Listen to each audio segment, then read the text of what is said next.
aqui na nossa conversa. E eu queria que você falasse um pouco da gênese desse projeto aí, que tem ator uruguaio, ator argentino, brasileiro, gerações diferentes na história. Conta um pouco para a gente como surgiu isso tudo. Essa história do Ernesto, ela surge a partir de uma história real, de um fotógrafo que era o Luiz Del Rey, que morava em Porto Alegre, ele era italiano, e ele estava no momento da velhice dele, que ele morava sozinho, tinha total autonomia, e começou a perder a visão. E além das outras limitações da velhice, o perder a visão começou a ser um problema real, porque aí ele tinha um problema de autonomia, os filhos já achavam que ele não podia mais morar sozinho, ele tinha uma correspondência intensa com uma irmã que morava na França, que ele já não conseguia mais, porque ele nem lia as cartas, nem mandava as cartas. Então, essa foi a gênese. A partir daí, a gente criou essa história.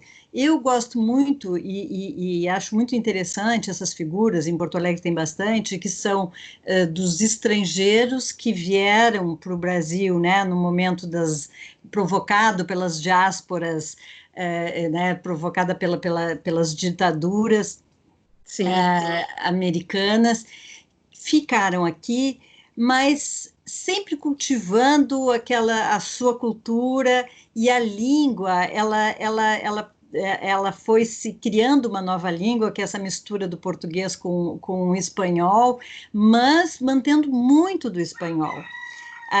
Aqui no Sul, a gente tem essa facilidade de compreensão, né, do espanhol, até porque a gente está muito próximo, mas que já mais para Rio, São Paulo e para o norte do Brasil já começa a estranhar um pouco. Então, e aí são essa troca dessas culturas, essa mistura da cultura do sul do Brasil com o Uruguai e com a Argentina, é que eu queria brincar no filme, né? Trabalhar isso, a música, um pouco da coisa da língua, a literatura. O Mário Benedetti é muito citado, né? O Mário Benedetti, que é um autor que eu gosto muito e que traz um pouco dessa característica, né, do povo do sul da terra, né? Que é aquela coisa um pouco introspectiva, que tem um humor um pouco sarcástico, um humor e tem uma melancolia também, né? Então tudo isso que eu queria trabalhar nesse personagem e nessa história. E é interessante também as personagens, o Ernesto, que é um homem mais velho, e tem essa relacionamento com a menina, que é a Bia, que é uma jovenzinha, né? 23 anos, né? E como tem uma troca entre as gerações, né? Num relacionamento que não é nada convencional.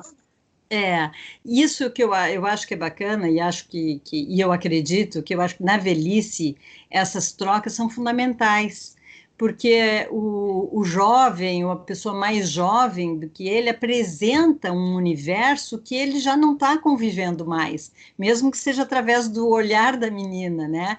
E qual é o Ernesto é muito ligado à literatura, à poesia, mas qual é a literatura, qual é a poesia que essa menina, essa jovem vive e convive? Existe, só que é outra.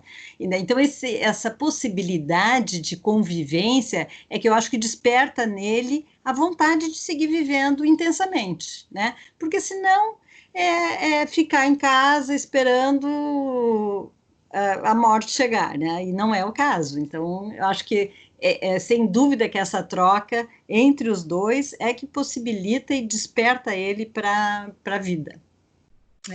E você estava comentando que o filme vai estrear no Japão. Como é que é essa história? Conta um pouquinho, adianta para a gente isso.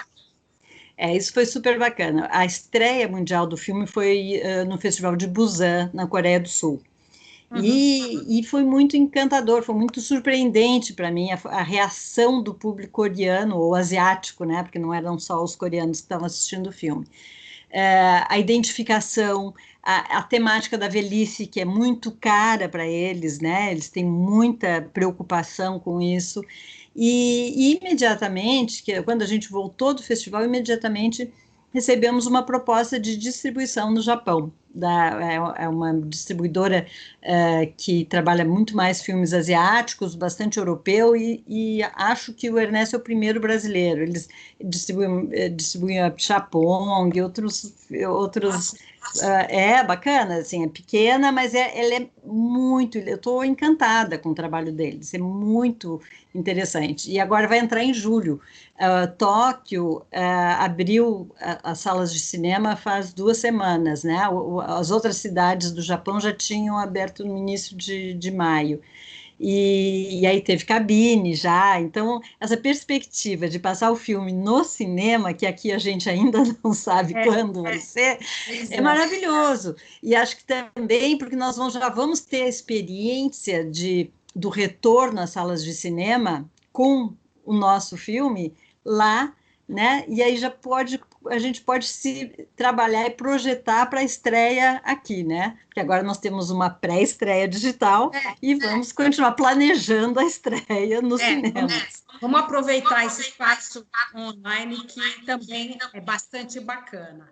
Então, Ana, eu queria te agradecer muito a tua atenção aí e vamos ver aos olhos de Ernesto aí nesse fim de semana.